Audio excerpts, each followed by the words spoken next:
Houthis have announced that they are working on developing new arms that can attack the international shipping lanes. This came in a statement by Mahdi al-Mashat, the head of the so-called Houthi Supreme Council,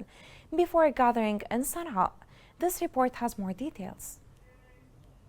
Houthi militia leaders announced new threats to attack Yemeni islands and territorial waters in the Red and Arabian Seas, claiming to have new missile capabilities and drones that would be tested. According to the Minister of Information, the Houthi statements were condemned by the Yemeni government, and they called on the international community to condemn these statements and stand firm in the face of the group that serves the Iranian agenda in the region. The head of the Houthi coup's ruling council, Mahdi al-Mashat, threatened during his presence in Al-Mahwid Governorate that his group would work in the coming days to develop its arsenal and carry out experiments targeting some Yemeni islands. The unofficially continuing UN truce provided the group with an opportunity to recruit, train, and graduate large numbers of specialized combat courses in the group's naval forces. In response, Yemeni information ministers said the threats made by the leaders of the terrorist Houthi militia affiliated with Iran to target shipping lines in the Red Sea, Bab el-Mandeb, and the Gulf of Aden, and to consider the Arabian Sea and the Indian Ocean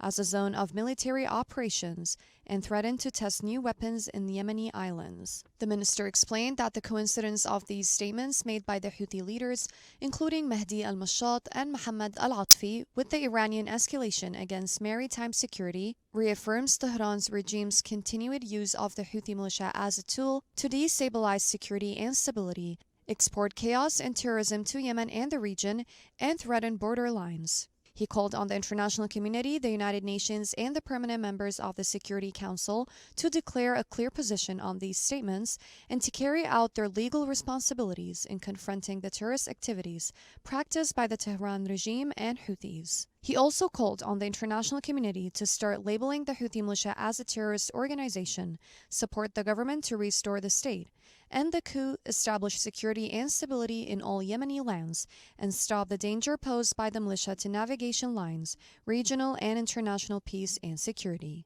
For his part, the head of the Yemeni Presidential Council, Rashad al-Alimi, during his meeting in Riyadh, which charged the affairs of the Embassy of China to Yemen, affirmed the Council's and government's commitment to a comprehensive and just peace. Al-Alimi praised Saudi Arabia's efforts to renew the truce and build on it to launch a comprehensive political process under the auspices of the United Nations that meets the aspirations of all Yemenis to restore state institutions, peace, stability, and development.